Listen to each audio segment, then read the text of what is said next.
Bonjour à tous, je m'appelle Guillaume Cromer, directeur du cabinet ID Tourisme et président de l'association Acteurs du tourisme durable.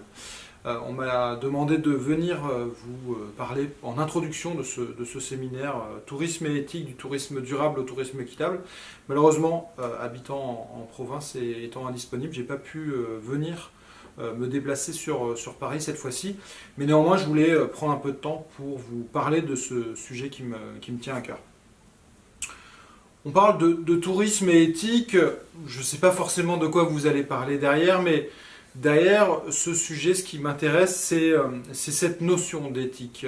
Derrière la notion d'éthique, on parle de morale, et aujourd'hui, on peut se poser la question de envers qui doit-on avoir une certaine morale.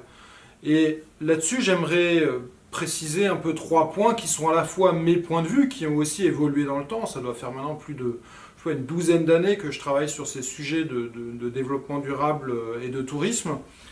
Le premier, c'est la question de la morale, bien sûr, envers la planète. Aujourd'hui, on le voit, il y a de plus en plus de manifestations sur la question des problématiques climatiques, avec l'affaire du siècle que vous avez surtout entendu parler dernièrement, mais aussi de toutes les marches pour le climat.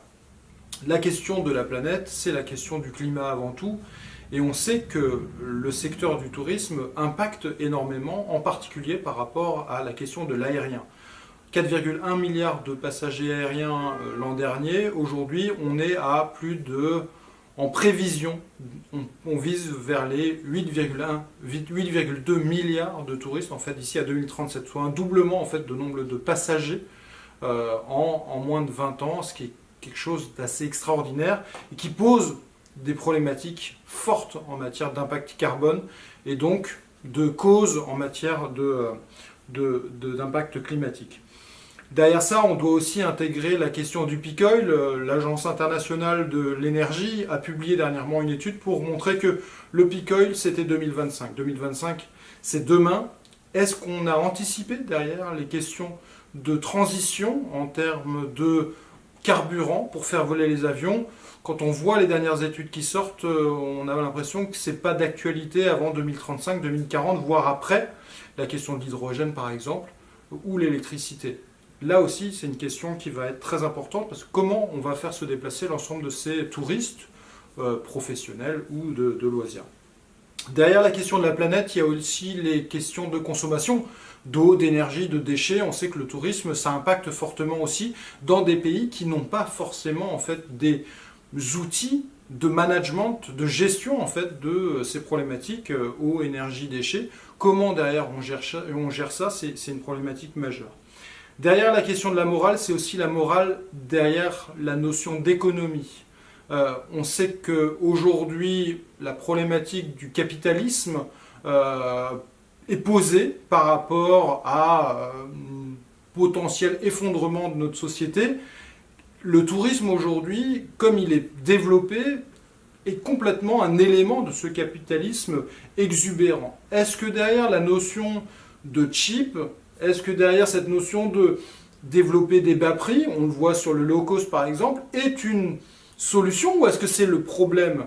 Est-ce qu'on doit tendre vers ça? Ça, c'est un élément qui est très important. Ou bien est-ce qu'on doit aller vers moins mais mieux pour peut-être pousser les gens à voyager moins?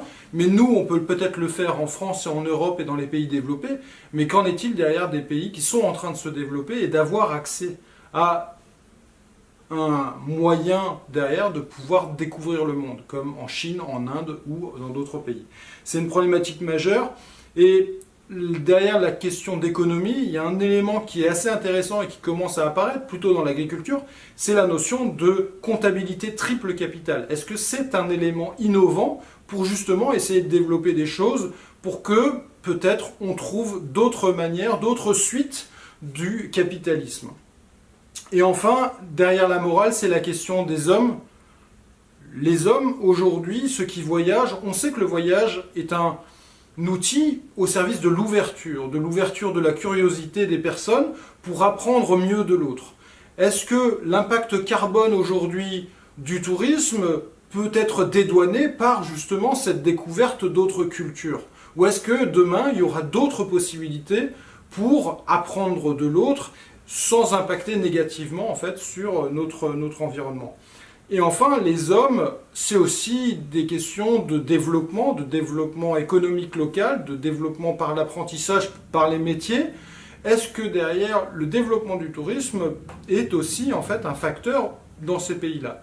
Est-ce qu'on va continuer en fait cette matière-là, le faire encore peut-être mieux?